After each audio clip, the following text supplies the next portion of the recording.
I've got a 1999 Sportsman 500, and it would start up and idle beautifully. No problem starting it.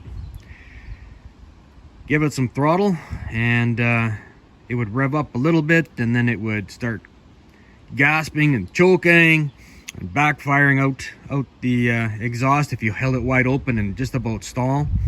And it was spraying fuel out of the carb. So I thought at first maybe it was a bad diaphragm, something wrong with the carb. So I replaced the carburetor, and then I checked the timing. Figured maybe it was off a tooth, but no, timing's good. So I said, well, let's have a look at the cam. Well, there's your cam, and it virtually has no lobes. I'm going to pull this out. So in order to get at your cam, you just take the top off here.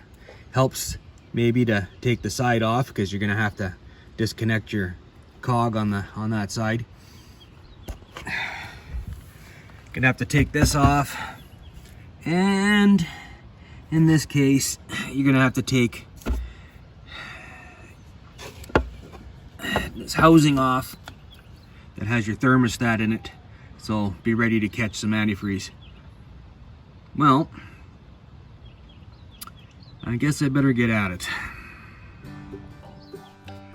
So I'm gonna take off these 3 bolts, and I'm gonna pull the cog loose, and I'm just gonna let it sit there, and I'm gonna try not to have the chain come off. So there's 4 bolts that hold this on. They come off pretty easy. So this cap comes off pretty easy. Got the thermostat and housing out of the way, and as you can see, dripping stuff, collecting it in a pail. This should just pull out, this whole thing. I don't want to pull on that. Well, I'll push it through from the other side, but it should just come out if I can grab it. Yep, there we go. So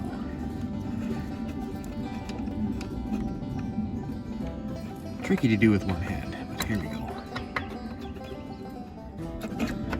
Slides out.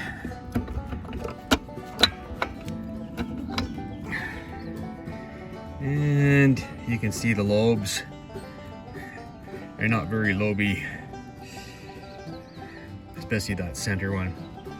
It's destroyed. All right, well, I've got one I pulled out of a Magnum 425, and I think they're the same, so I'm gonna go compare them. So this one came out of a Magnum 425, and as you can see, it still has an exhaust lobe on it. That one is gone. So when I change this, I'm also going to change the piece that sits over top that has the rockers on it, because it runs on top of this and it's probably just as worn. So I slid the cam in. I've got the cap back on now. So I'm going to go around the other side, and I'll rotate the cam until I get the cog line back up, the timing gear. And then I'll put this thermostat housing back on, and then I'll start putting the parts back on the top end. All right, so now that you've taken this cam gear off, your tensioner will have moved and your chain will be too tight to put that back on. So you have to take this off. There's 2 bolts, and then I'll show you how to put it back on after everything's back in place. In order to reset this, you take this nut off, this bolt, there's a spring inside.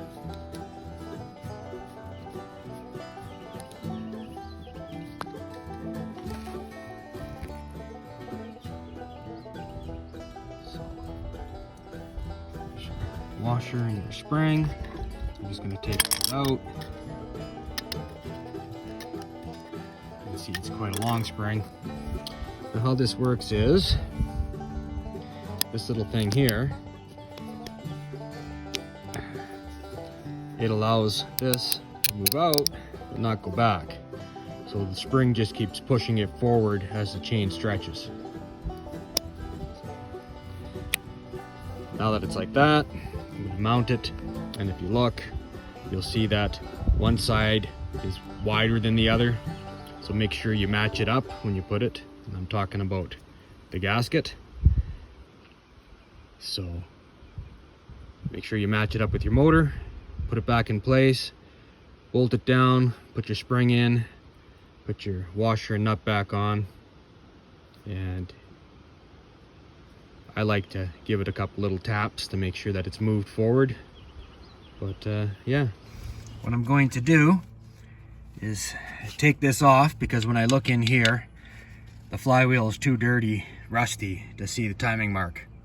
So I'm going to pull this off. In order to do that, I had to remove one of the rods, the shifting rods, and I had to pull the cotter pin out of here and then slide it so that I could shove the brake right down out of the way. Now I'll be able to pull this out. Well, I used a paint pen to mark it.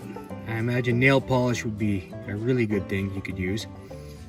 I'm gonna let that dry, and then I'm gonna put the case back on and see how things are lined up. So I've got the timing mark where it's supposed to be. Now, if you're on the right stroke, then your tappets should be able to wiggle them on both the intake and the exhaust. So now I'm gonna adjust them.